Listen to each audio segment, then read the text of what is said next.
Namaste. In this video, I am going to elaborate on the definition and practice of yoga from the traditional perspective.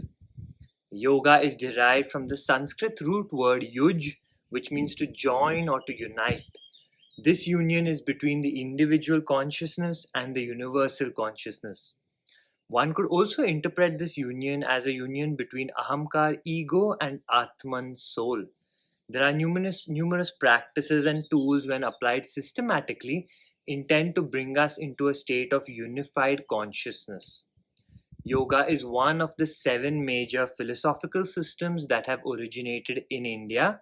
In yoga, the emphasis is on self-practice first.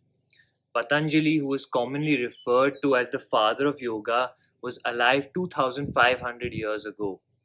The practices of yoga have been created by numerous sages and masters, and Patanjali was pivotal in bringing these teachings to the larger society in India.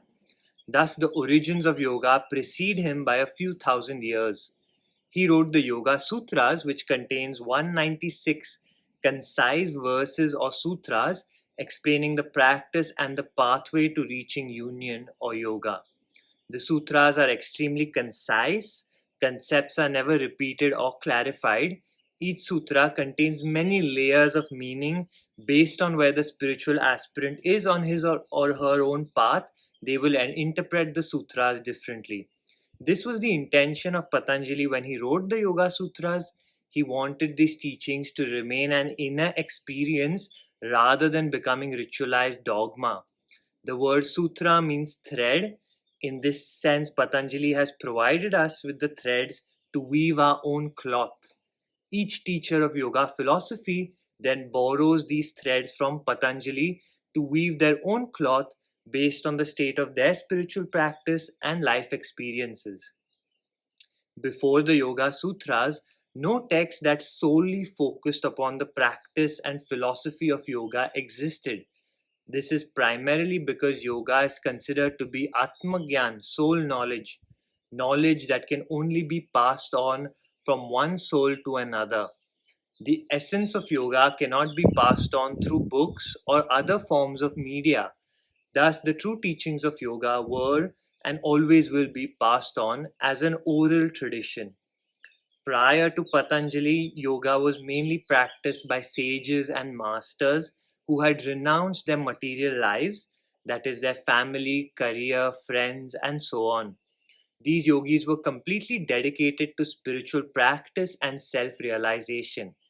After Patanjali, many more householders or grihasthas began to take on the practice of yoga amidst their duties and obligations. Patanjali's definition of yoga is encapsulated in the second Yoga Sutra, Yogaschitta Vritti Nirodha, which can be transcribed to yoga is the process of controlling or transforming the modifications of the mind. Patanjali sees the mind as a projector. It creates our reality.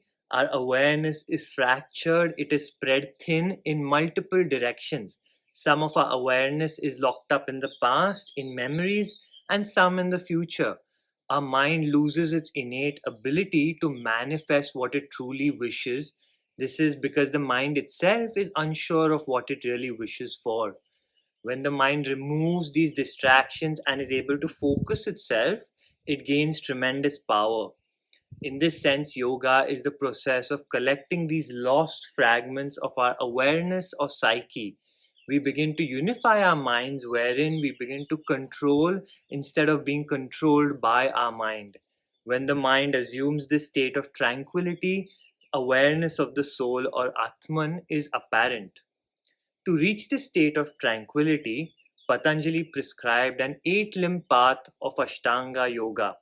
Ashtanga Yoga literally means 8-limbed, Ashta 8 and Anga limbs. Do not confuse Ashtanga in this context with the Ashtanga Vinyasa system created by Krishnamacharya. According to Patanjali's system, yoga is based on 8 limbs or practices. The first, the 5 yamas, are universal ethical principles of abstaining from harming others through wrongdoing, which includes non-violence, truthfulness, non-stealing, not wasting our creative energy, and abstaining from greed or hoarding. The second limb, the five niyamas, which are rules of personal conduct, principles for our own daily lives, including purity, cleanliness, contentment, discipline, study, and devotion. The third limb, asana, the practice of yoga postures to be able to sit, or the yoga poses that is most commonly practiced nowadays. We then have the fourth limb, pranayama, which is mastering the breath or the life force through breathing techniques. The fifth limb, pratyahara, is a withdrawal of the senses or a form of inner reflection. The sixth limb, dharana, a willful concentration of the mind on one object, focused attention. The seventh limb, dhyana, meditation, a natural state where the mind becomes stable on its object of focus without any effort, a continuous flow state. And the eighth limb, samadhi or spiritual absorption, also seen as freedom, liberation, or enlightenment. That's all for this video. Stay tuned for more videos like this on theory as well as practice videos. Namaste.